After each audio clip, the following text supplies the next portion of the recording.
Good day, everybody, and thank you again for coming and joining us on our awesome podcast called Splints and Whiskey. My name is Liz Arts, and I am super stoked to be here today.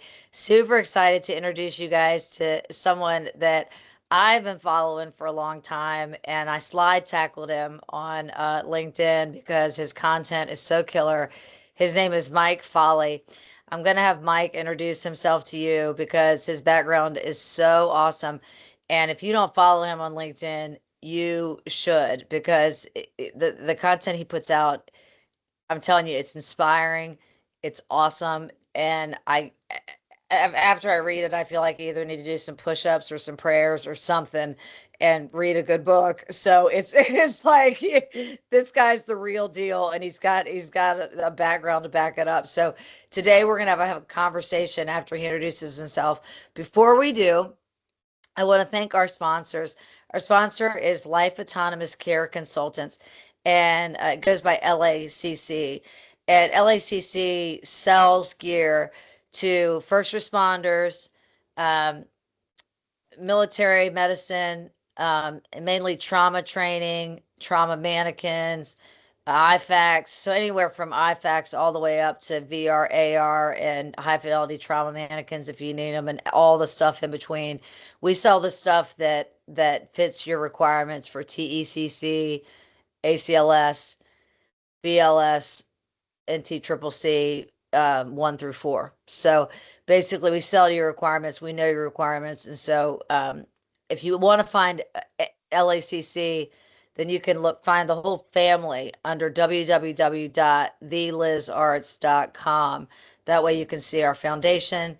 You can see the Liz Arts Foundation, which gives to first responders that maybe can't afford training or gear. You can find Splints and Whiskey, which is this awesome thing. And then you can also find LACC if you need to procure any gear. Okay. So, anyway, that's my shameless plug. And thank you to our sponsors, LACC. And now I get to talk to Mr. Mike Folley. So, Mike, without further ado, will you tell the listeners a bit about yourself? And yeah, just give us your resume, which is like so major that don't feel like you're like I want you to be thorough because you've got an awesome background. Well, so I'll throw a little tidbit of information out there. My first name is Christopher, Yeah. and my middle name is Michael. I've gone by Michael my whole life. My mother told me that she named me after both Saint Christopher and Saint Michael because she thought I was going to need as much help as possible. That's what that's for. So if you search me on LinkedIn, search Christopher, and Yeah. that'll usually pop me right up. But I mean, I graduated high school, been running and gunning ever since then. Straight into the Marine Corps. Um, After the Marine Corps, straight into the National Guard, then straight into the Lorain County Sheriff's Office as a corrections officer, which I Damn. never knew I wanted to do, and turns out I liked it, but at the same time, it just wasn't quite what I wanted. So after sending myself through the police academy and working full time, I was sent to be a deputy sheriff. They transferred me. I spent 26 years at the Lorain County Sheriff's Office as a deputy and That's killer. SWAT team, uh, fugitive task force for the marshals, a federal task force called the Northern Border Initiative because up in Ohio we border the Great Lakes, Lake Erie. It's an unsecured border, so we did a lot of work up there. School resource officer. That was quite an undertaking. Really, was it? Yeah, it really was. It was 7 years of getting to know how terribly prepared I was to be a parent of teenagers. Yeah. So when you're surrounded by 1,100 new students every year, you find out real quickly how diverse they are and how many of them they just they're all different. So That's so true. Yeah, that's so true. and I also got a lot of experience dealing with developmentally disabled students Mhm. as well, autism, Downs. Yeah. So the CIT training that I thought I had mastered, I found out that I didn't have a clue when it came to dealing with children. Yeah. So that was quite the experience. And then from there, I just kind of got tired of some of the politics involved with it, being a part of a sheriff's office. So I went to Lorain Police Department and transferred all of my retirement system into the police and fire, so that I spent 4 years there. Got on their SWAT team at age 50, beat out a bunch of teeny boppers. They were Way to some of go, dog. some of them were kind of upset, but being a Marine, I was like, you're not beating me. So got on the SWAT team there, and from there, just kind of hammered down and full speed ahead all the way until May 4th of 2024. That's when I retired. And That's awesome. retirement lasted all of 14 days. Yeah, I Uh, wondered. That's usually how it works for you guys. yeah, it was 14 days of SWAT reruns and emptying bottle after bottle of booze that had been dropped off for my retirement party in my garage. So I was like, yeah, you probably need to go back to work, or your liver's not going to make it. So I picked up a military contract through Triple Canopy and hopped over the pond and was doing some really cool stuff over there. Um, Yeah. Unfortunately, my mother passed away, and I had to come home and deal Mhm. with some of those things. Life happens. No matter Life. Yes, Yeah, yep. no matter what your plan is, life might have something else for you. Yeah, it's crazy. Yep. So yeah, so now I work for a hospital police department. Not sure how much longer that's gonna fulfill me, but that's where I'm at right now. I'm just trying to keep it rolling. And it's like a trauma one hospital, right? It's I mean, or I know there's a lot of it's an ER situation where you're dealing with some crazy stuff, right? Yeah, so it's the Cleveland Clinic. Okay, yeah. It's the premier hospital for dealing with heart. Um, but it also has expertise in a lot of different areas as well. It seems like it's growing every time you turn around. Like I work downtown Cleveland at the main campus, That's and insane. it is I bet it, it's it's crazy. a city. Yeah, it's a city inside of a city, Yeah, yeah. and there are I think it takes up like 10 city blocks. It's it's just ridiculous how huge it is. But Yeah, yeah. there's always something going on. They have an ER there. They have all these other floors with all this other stuff going on, and then there's also all these regional hospitals that are part of the Cleveland Clinic as well. I was working out at Mhm. Fairview Hospital that for 4 months. That one is the busiest ER in the entire state of Ohio, and, and it's insane. Like it's just constant trauma after trauma coming in. The ambulance bay is never empty, and the some of the patients are not the greatest of people or in the greatest condition, and Yeah, it yeah, definitely yeah. makes for a very diverse group of people to have to deal with. So Yeah, that's crazy. I mean, I told you that that I lived in Ohio for 7 years, and I had the whole state of Ohio, and I know what you mean about Cleveland Clinic because it really was a city within a city, and I couldn't have I told you some of the patients I saw, you know, I mean, man, there's some people in some rough shape out there. So, like, I bet, I love your background because it's completely diverse. I mean, um, I can identify with not being a school resource officer, but I taught school in a Title I school for a year. And all I wanted to do was adopt everybody because, they were like, the high school kids were like kids that they were like kids, but they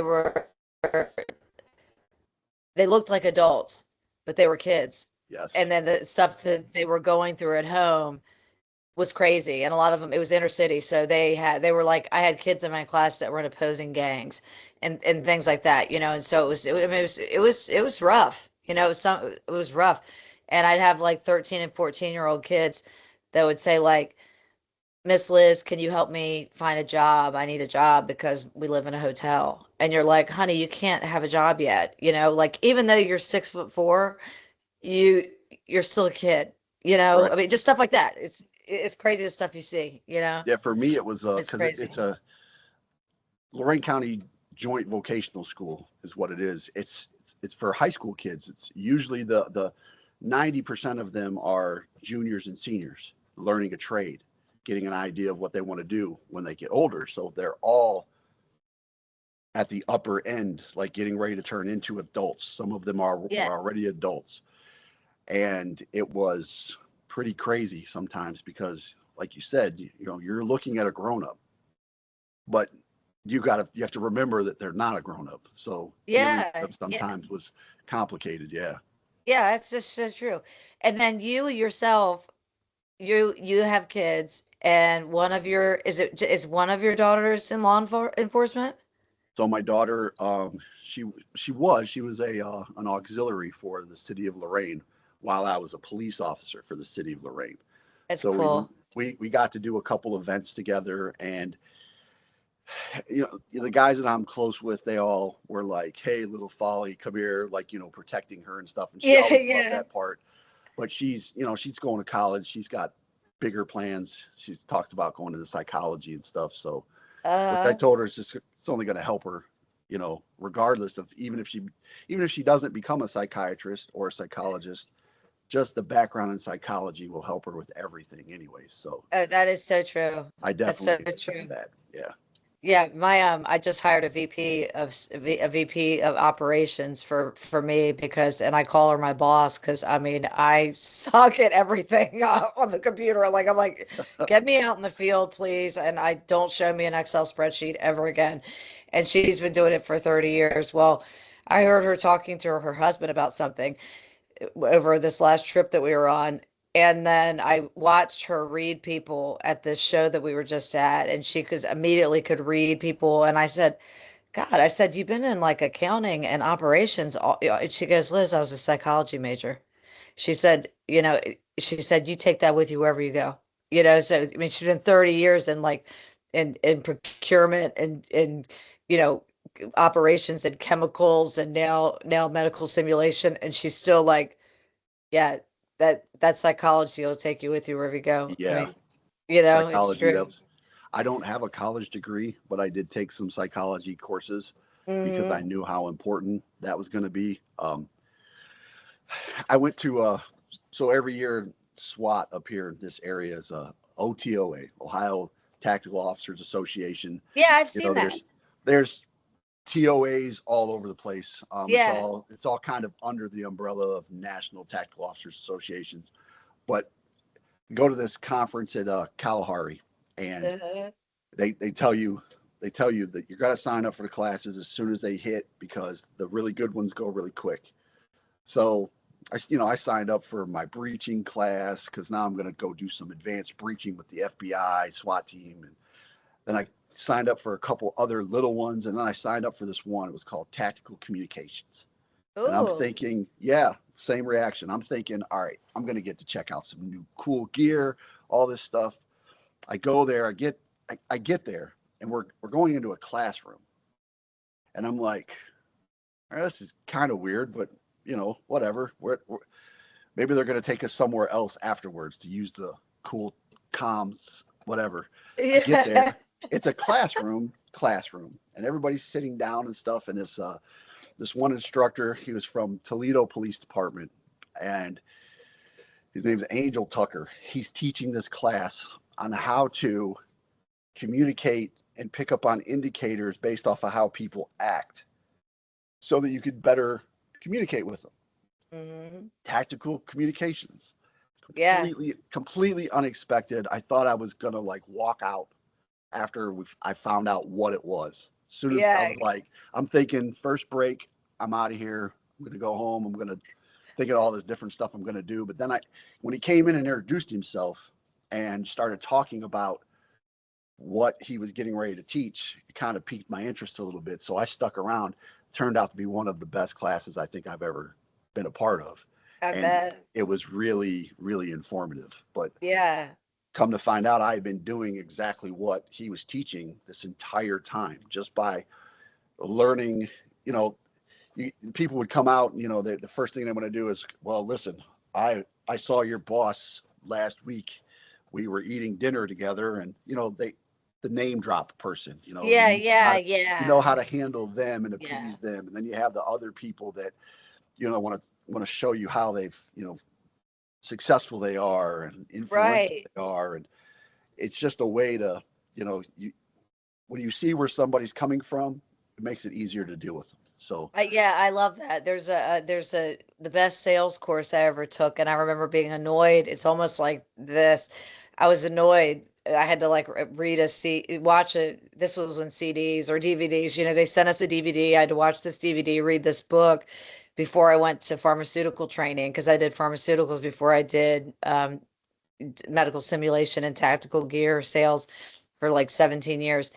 So it was called the Platinum Rule, and it says do unto others as they'd have done to them, so instead of the golden rule. And I'm like, God, no joke, it's we're the ones who have to change depending on how, because you can tell we're the chameleon who has to change if you communicate well enough, because you read the one guy who's yes, name dropper dude.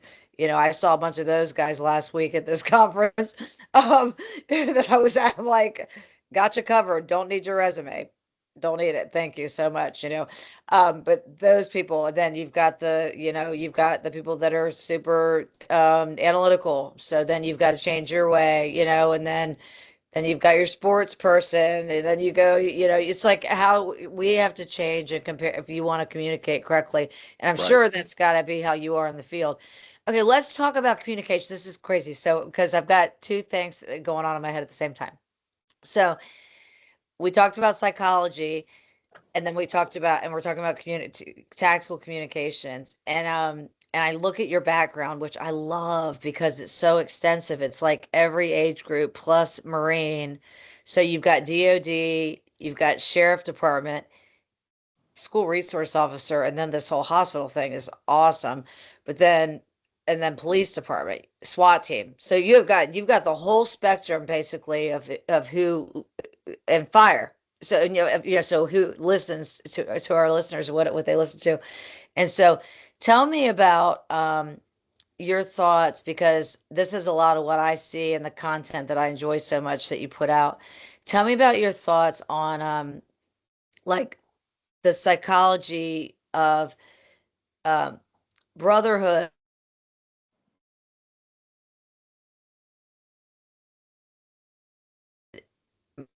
It's always kind of say the brotherhood, but like when you're talking about the brotherhood between like the Marine Corps and how you guys look out for each other versus uh law enforcement and what it's like there. Tell me some about some of that psychology and things that were embedded from you early, and maybe things that you see now.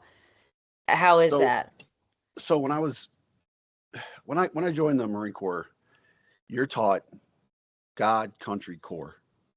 Like that's embedded in you from day one. Yeah, Your brother in green had better come before everybody else. yeah, So looking out for each other, being part of a family, a team, knowing you belong, that's that's really what draws a lot of people into the military. yeah, yeah, yeah, yeah, I mean, we all bust each other's chops about the Air Force and the Navy and the Marine Corps, the Army, all of it, right? But we all know that we're all covered under that umbrella of our flag, right? yeah, So yeah, yeah, yeah. that's why we all have that flag on our uniform. Yep. So there's no there's we may mess with each other, but nobody's going to mess with you. That Yeah. stays with you, and then you come out, and then you are looking for that feeling of belonging. You want to Yeah. belong to something. We all do, right? Yeah, yeah. So then what's what do we think is going to be close to that? Going into law enforcement. Mhm. Well, unless you go to a department where that atmosphere is fostered and encouraged, it's almost a complete opposite. It is a it's a shark pit, for lack of a better way to describe it. That's You crazy. get there, you go through all this training for the police academy. Yeah. You go through this extensive background check and all this to get hired by this department. The department that you picked that you want to be a part of, right? Because Yeah. you've seen it from the outside looking in, it looks great. This is you're going to belong there, right? Hmm. So then you finally get there.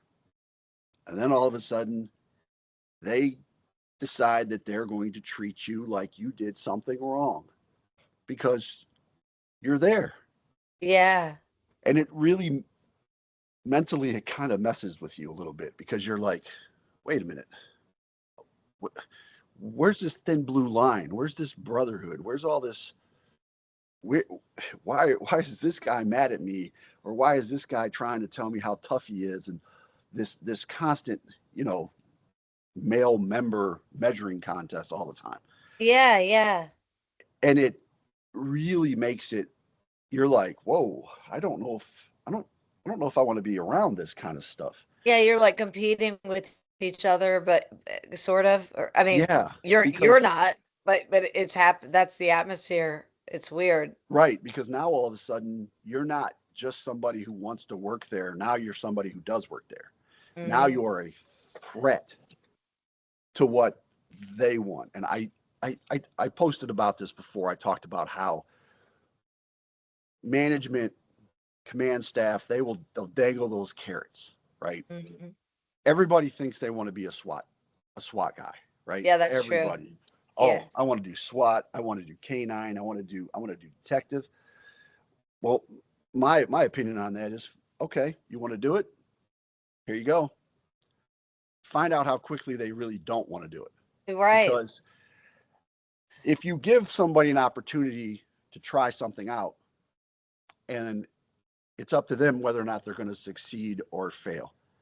Now, granted, everybody can't be SWAT team operators on a department, Hmm. budgets, all that stuff. But if they know, if they show interest and you're going to give them an opportunity to try it out, then that's going to encourage their performance. But give them a chance to fail, because Yeah.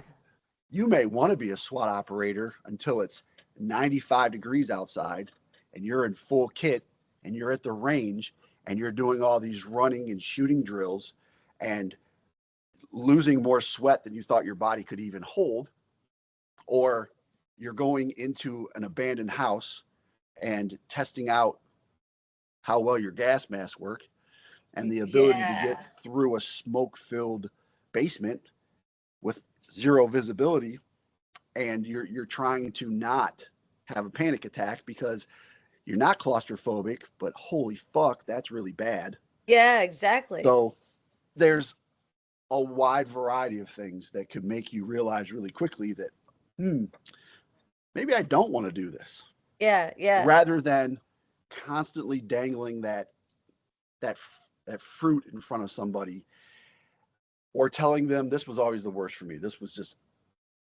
well, we don't think you're ready yet. Oh, yeah. Excuse me, you don't think? Like, Right. when did it ever become your decision about what I'm ready for? Right. So so now you're part of this community, and it just, my generation, okay, I'm going to put my nose to the grindstone, work hard, spend years and years and years showing you that I'm capable. But fast forward to now, where this new generation is, wait a minute, this isn't what I signed up for. Have a nice day. Goodbye. Yeah, I know. Now your retention rate is through the ceiling, or it's gone because you can't retain Right. anybody, because you have all these you have all these guys that have been, there for 15, 20 years, that are part of this toxic community that can't let go of it, and it's pushing away everybody that you're spending all this money trying to get. Yeah. And that's one of the things that I feel like we really, really need to address. If I had all the money in the world and didn't need to worry about it ever again, I would travel the country and go from department to department and walk into these chiefs and these sheriffs' offices and tell them, listen, you have a problem and you're probably part of it. And so is your command staff. And unfortunately, so is most of your senior officers, because they need to realize that they're killing your department by Yeah. continuing to do what they've always done. Yeah, yeah, yeah, yeah. The definition of insanity, you know. Right. And that's isn't that crazy? That's so true. I ask that a lot, and I see it in the field. I'm in the field more, especially since I hired my new boss. I'm in the field daily, and so when I'm in the field, that's when I'm talking to the guys, and my 32-year veterans. I mean, not they're not veterans yet. They're the Twilight Tour. They're like about to be veterans. Right. It's like that was like the double whammy on the word veteran when you deal with the military.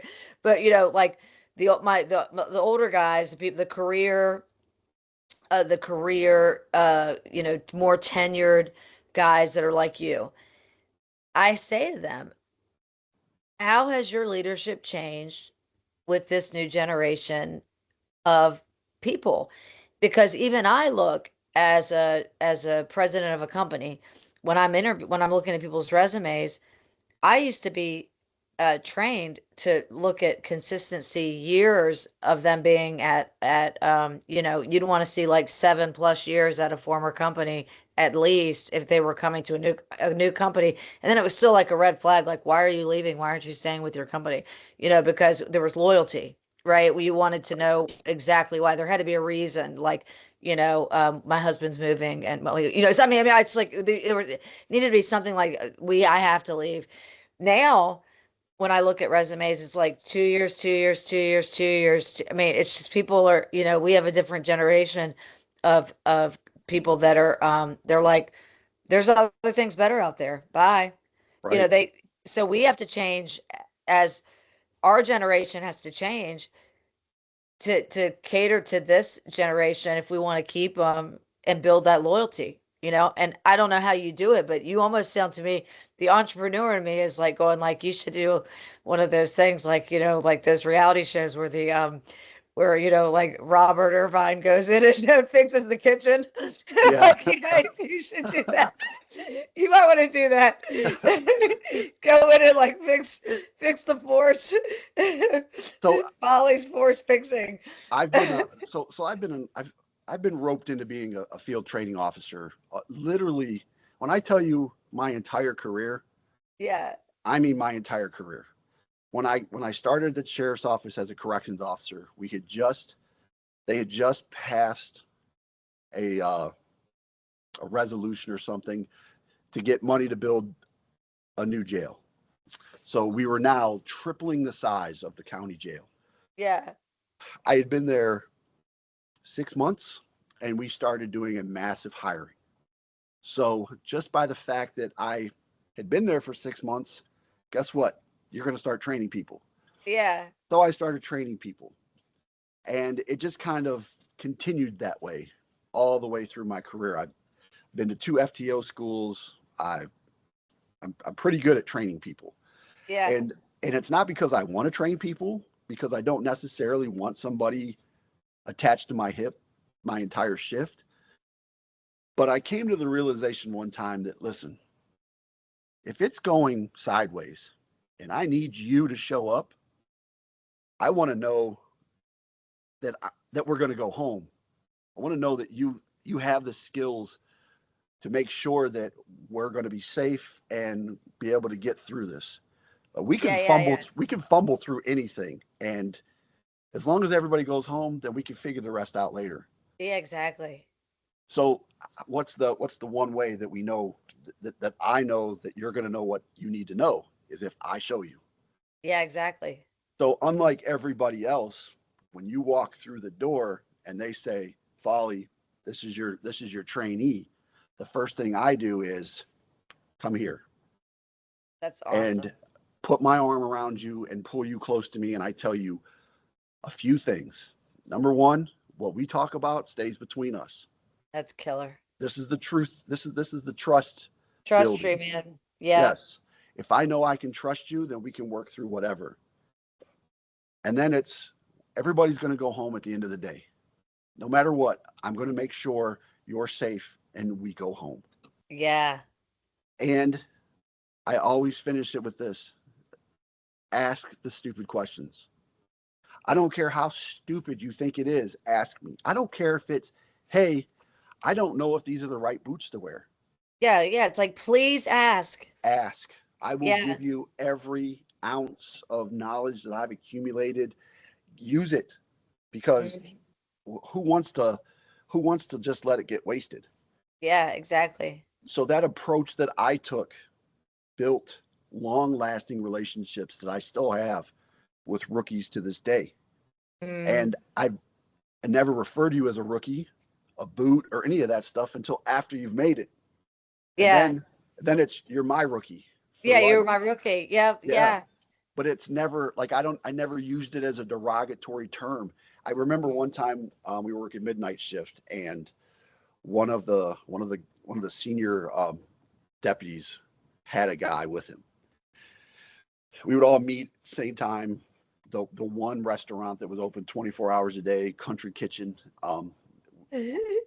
Come in there, and the new guy with him, is sitting in a booth by himself, and everybody else is sitting at a table. And I'm like, what are you guys like? Why is he sitting over there? Yeah. And they were like, oh well, he hasn't earned the right yet to sit with us. Oh my God. I was like, you guys are ridiculous. You can't be Yeah, that sitting. is so stupid. Yeah, So that's I went bad. so I went and sat with him, Yeah. because who wants to feel alienated like that? And that was the part that really got me. Was he was prior military. He was in the army. Ugh. So this is how you're going to treat one of our, like, no, we don't Yeah. we can't do that, because if you're coming from an environment where you're a part of something and you know that, you know the pecking order, you know right where you fit in, and you know you belong, and then you're coming here trying to fit in, and they make you, and these were guys that had never done anything. Like, Yeah. they hadn't done anything, but they got this guy sitting over here by him. No, not Right. not if I'm in the room. So I Yeah, sat that's with him. yeah. God, that's crazy. That's crazy. You describe you're very articulate. You describe it so well. I didn't know that. We interviewed someone last week that was on the show last week, and his name's Monty, and you know Monty, you I follow do him. know Monty, yes. Yeah, and he talked about that as well. And that was kind of the first time, because I know the military better than I know law enforcement. I'm just getting into more law enforcement stuff this year with my company. But so EMS and law enforcement. But he was describing that too, going like there needs to be like an internal attitude adjustment, basically, to where, we're lifting each other up all the time inside of the house, like, and then not it's like everybody performs in the field, they apparently, if you've got the training, everybody's performing in the field, but then this whole, like, muscle contest in the inside. I like how you said it when you said it's not that you're a part of it, it's like now you're a threat. That's That's wild. But because I don't see that in the DoD. I really don't. You don't. I don't. I'm sure there are exceptions, but I really don't. But yeah, I see what you mean. With the little bit I know about law enforcement, I see what you mean. That person can so how do you change it? I mean, if you did have all the money in the world and you could do the Folly Force, the Folly Force Foundation, I want to make your TV show. Okay, like, Well, You have to change it by getting people to realize that we've just been doing it wrong. Like Yeah. we when you go through the police academy and you finally make it and you get sworn in, you're making the same commitment that you were making when you got sworn into the military. Yeah. You're writing a check and giving it to the city, the county, wherever you're working, the state, and you're saying, listen, there's my life, and Yep. I'm literally willing to give it for whom I'm the citizens that I'm serving. Right. And I'm also willing to give it for the my brother or sister standing next to me or behind me. Hmm. But we don't look at it that way. We're so I don't like to use the term woke, but we're so focused on all this other stuff that we don't want to be military-ish, right? Yeah. Yeah, I think we kind of do because it's understood that when you're coming into the military, that you're coming in to be a part of it. You're joining the team, and the team wants you there. You're going to get a little hazed. You're going to get a little harassed, whatever. That's all part of it. Big brother, big sister, little sister stuff. That stuff happens. Okay, Yeah. but the knowing you are a part of something from day one makes you want to jump on that grenade. Makes you want to run through that door first. Makes you Yeah. want to stop those cars that are speeding in school zones. Makes you want to make contact with the person who's at that house that nobody's seen in a couple of days. Yeah. Makes you want to do all the stuff that makes you an exceptional police officer Right. by becoming that person who gets in touch with your community. Yeah. You're not going to want to do any of that if you hate going to work. Right. Yep. Yep. Yep. I'll give you one example of something that just sticks out in my head.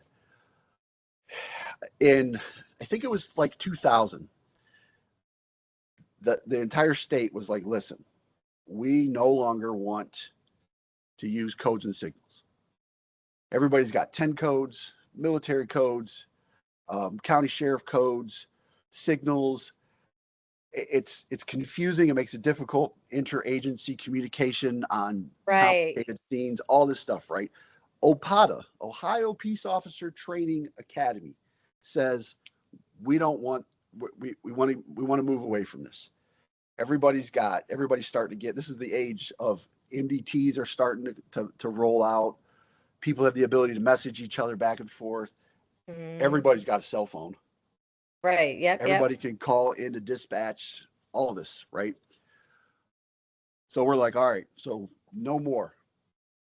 Well, here it is, 2025, almost 2026, and I'm at the Cleveland Clinic Police Department, and they insist on using these 10 codes. And I'm like, I refuse. I'm not doing it.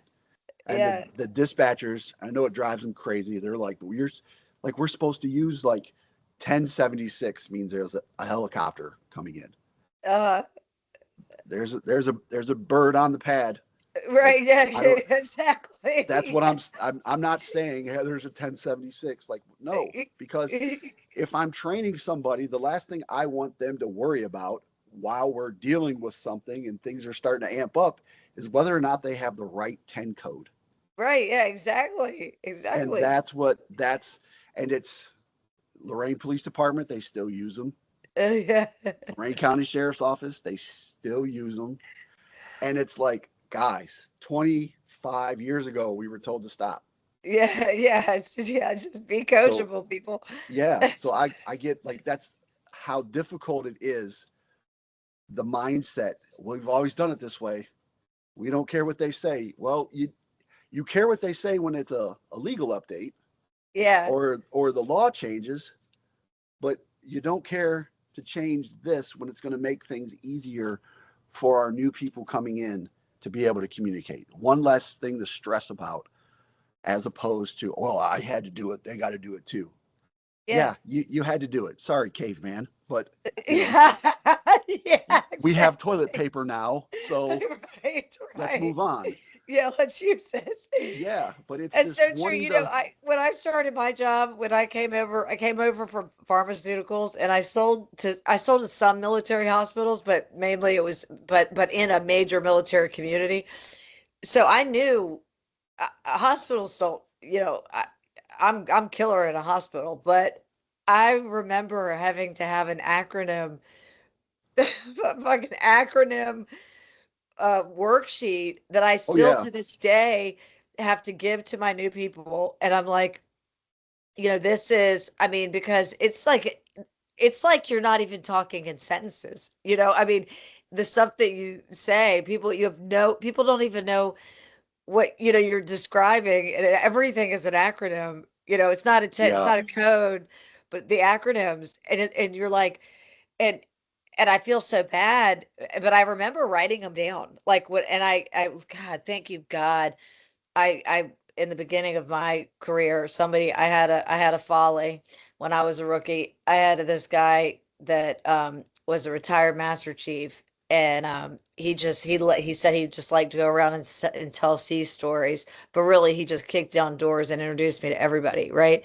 And so just by talking to him, I could figure out the stupidest acronyms, but FMF.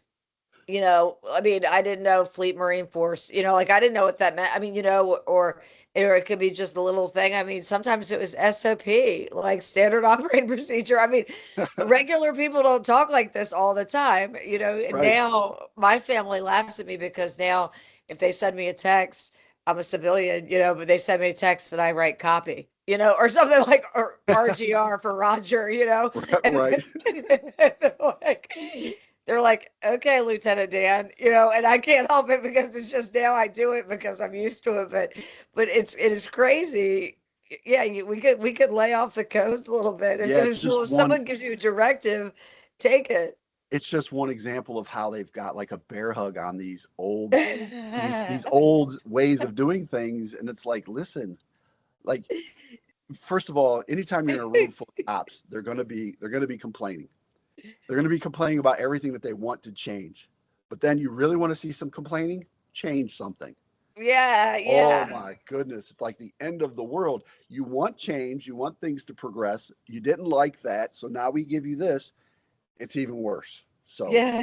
yeah, unfortunately, that's just kind of how we are. And I've, I try my best to try to like just get people. I bring my rookies in, and I'm like, listen, this is when you go to this other FTO, things are not going to be this way. So just try to like do it their way until you get through. You're going to take all these tools and put them in your toolbox, and you're going to operate the way you want to. Yeah.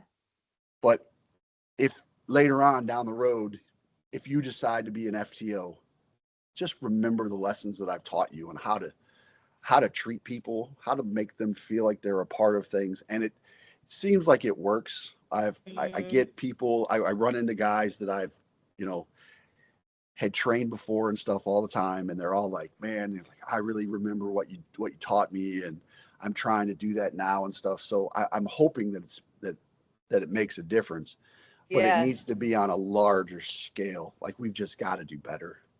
Yeah, it's like I wish that, that's so good. I went to this law enforcement conference that's pretty legit in Michigan last year, and it was really cool. And what they do is they bring three or four of like the biggest events that happened the year before, or like this upcoming year.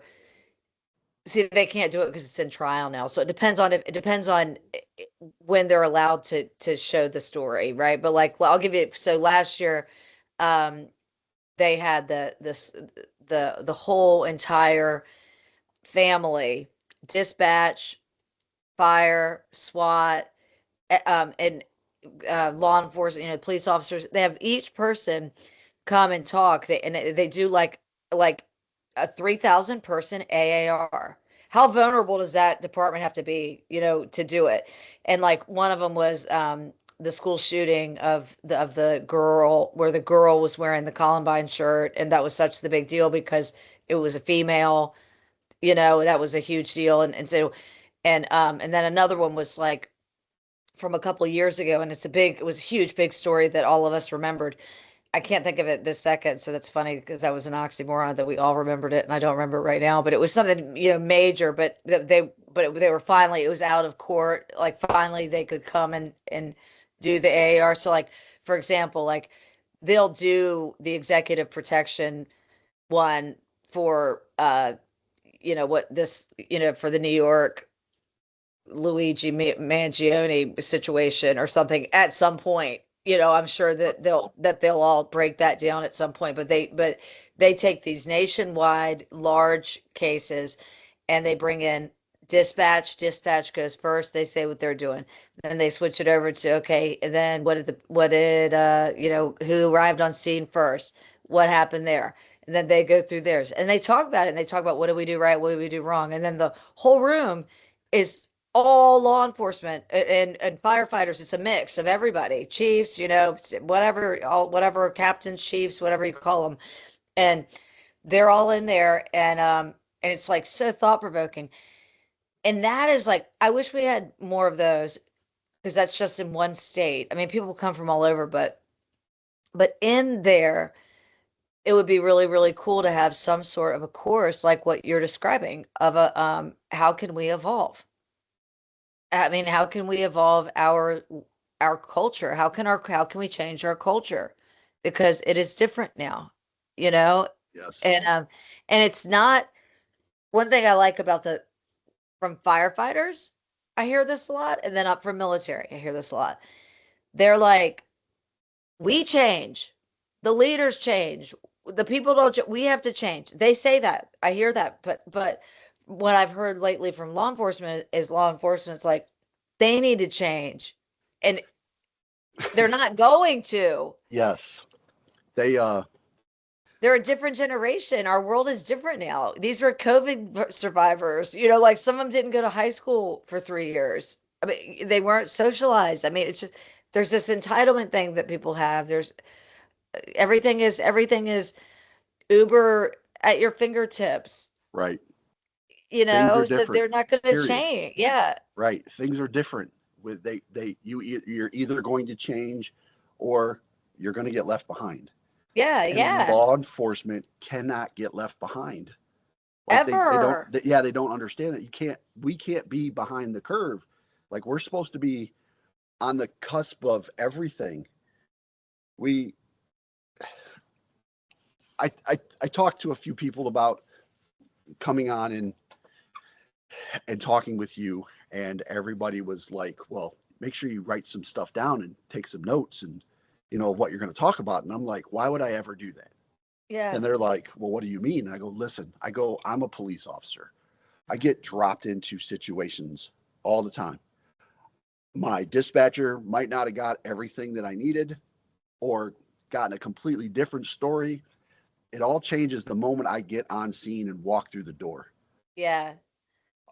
If I can't navigate some unknown waters, then I've got bigger problems, right? Mm-hmm. So when you explain it to people that way, they're like, I never even realized that that's what you have to deal with. Yeah, that's what we deal with.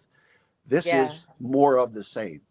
This is a brand new way of looking at things and a brand new group of people that we have to deal with and train and get to want to come back to work and want to stay here.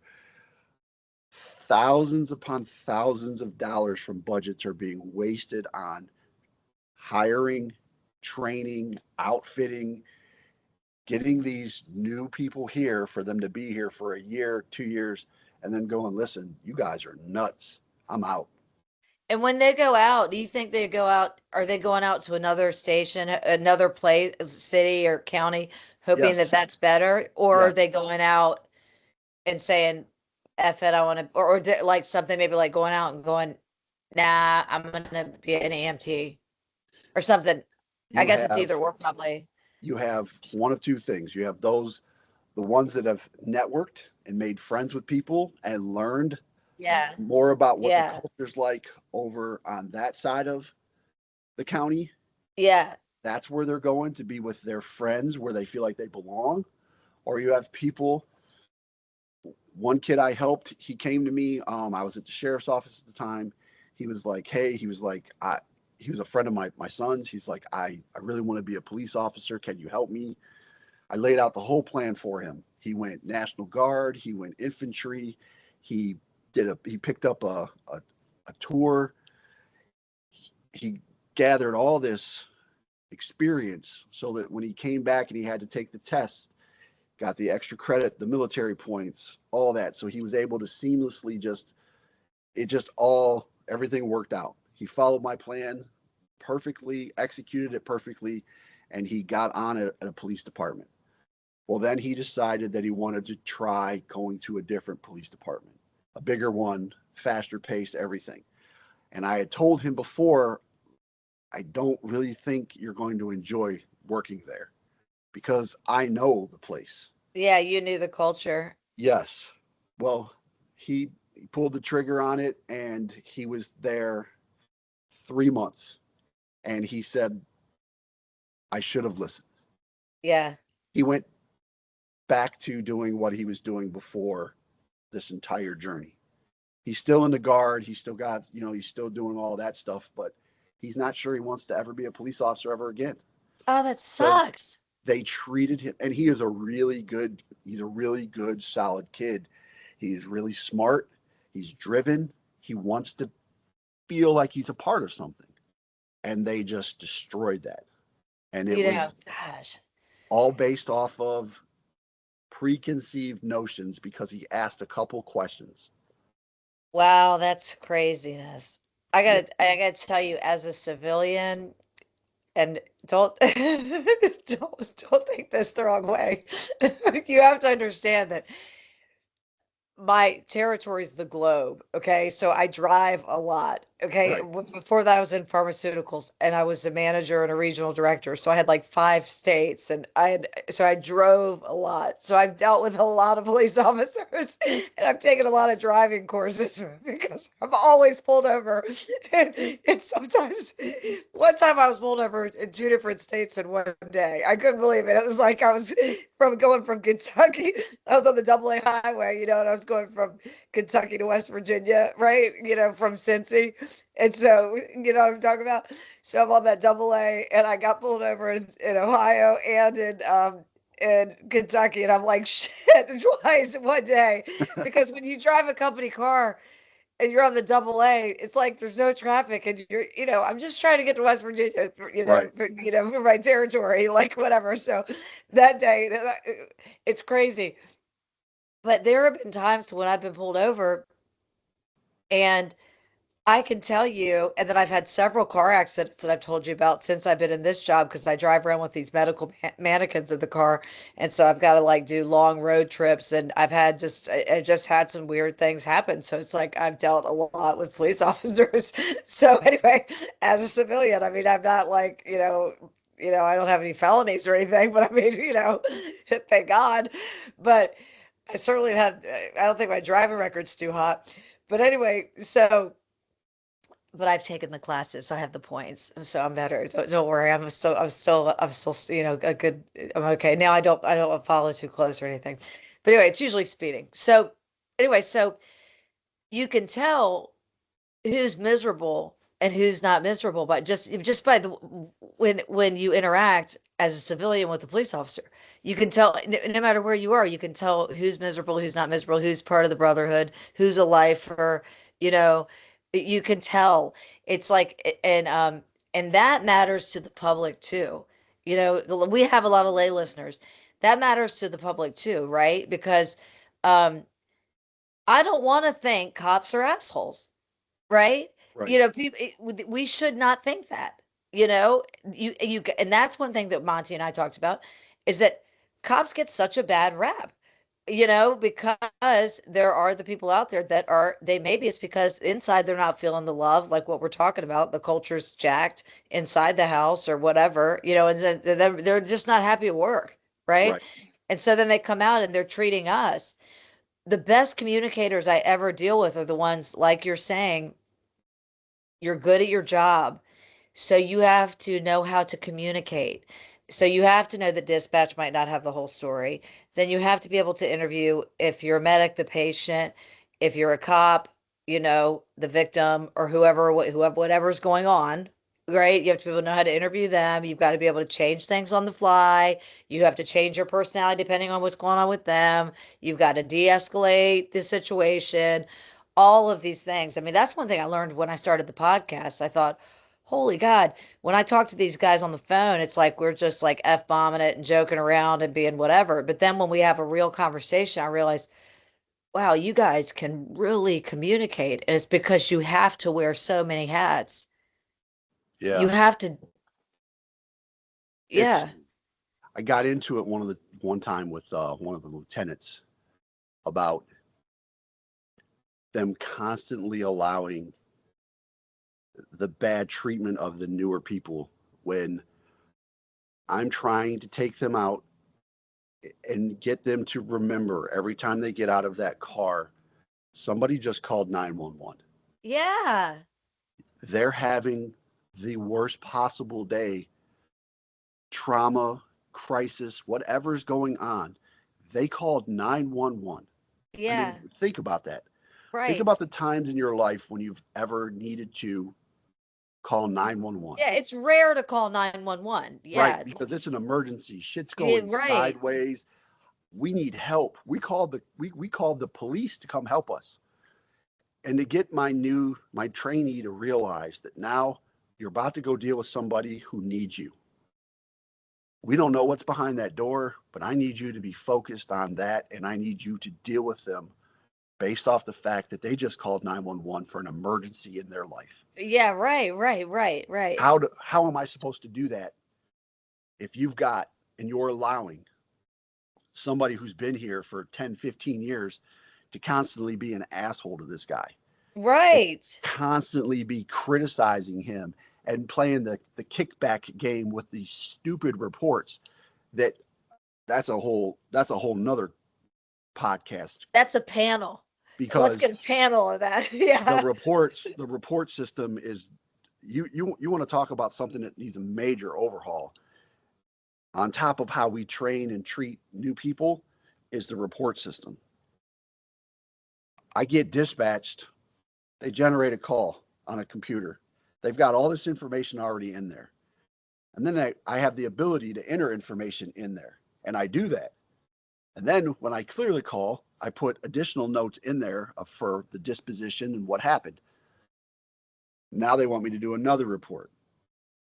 So I already completed a report. CAD report is a report.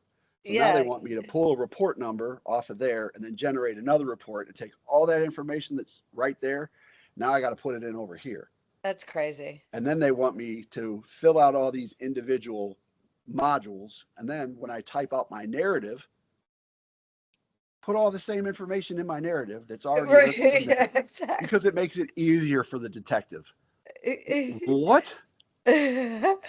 So, yeah, that just adds to the frustration of the new guy who's now being treated like crap by everybody who's supposed to be his brother.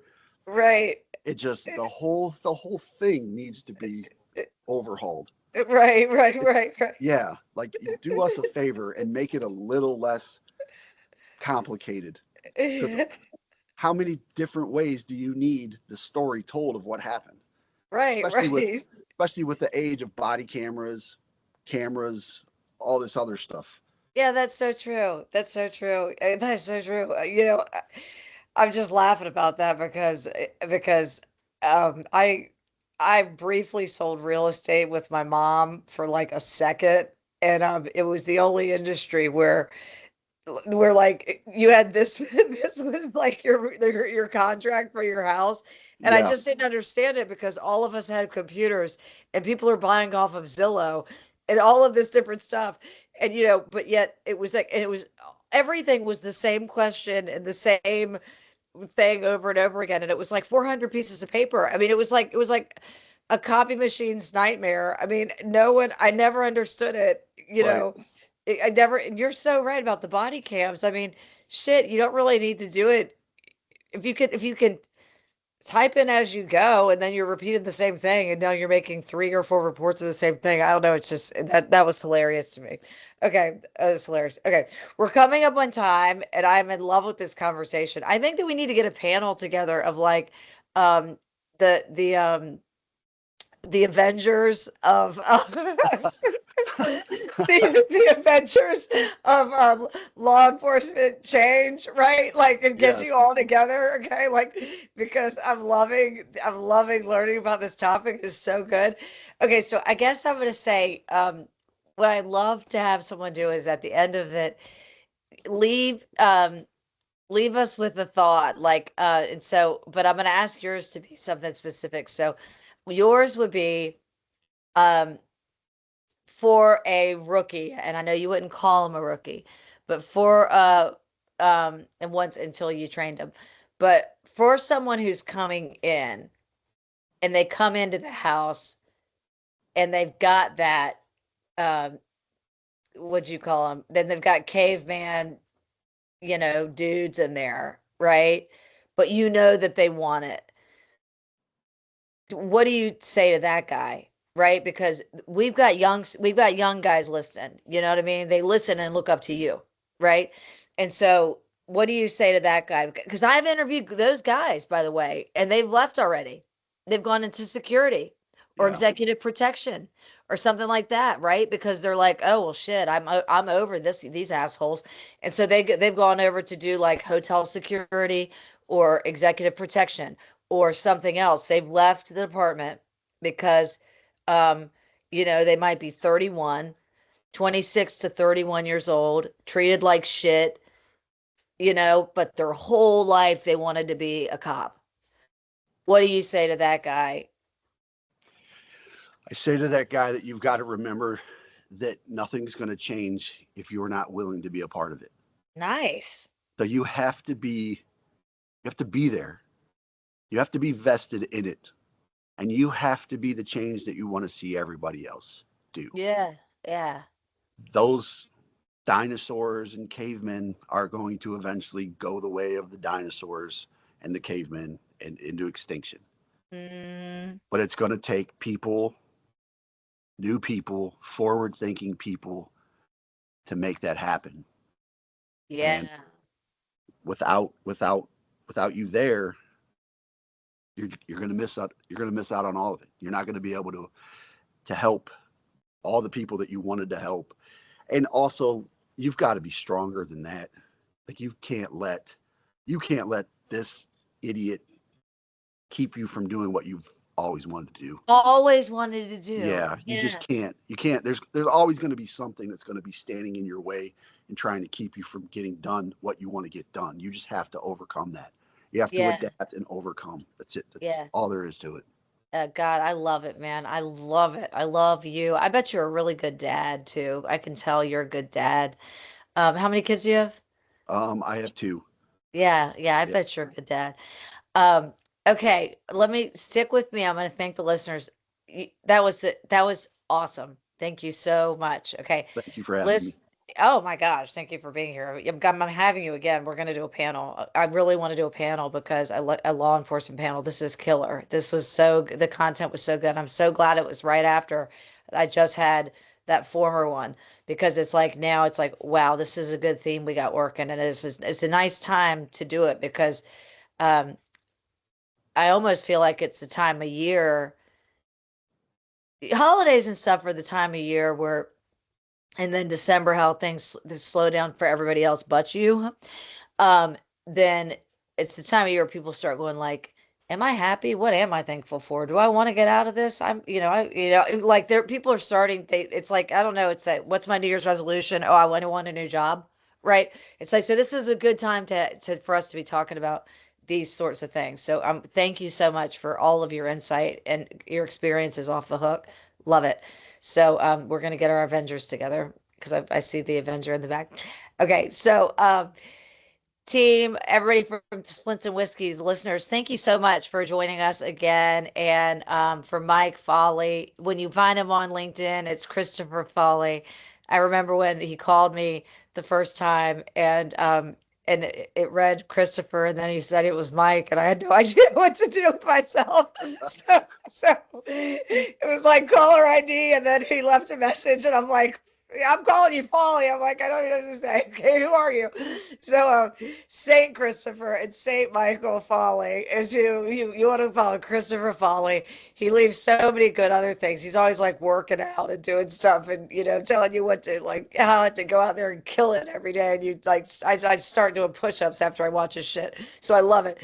So thank you so much, y'all. We please come back and join us next week for someone else who's going to be awesome. And we really appreciate you watching and listening. And Mike, thank you again. Stick with me and Splints Whiskey Gang. We will catch you next Monday and have an awesome rest of your week. Bye bye.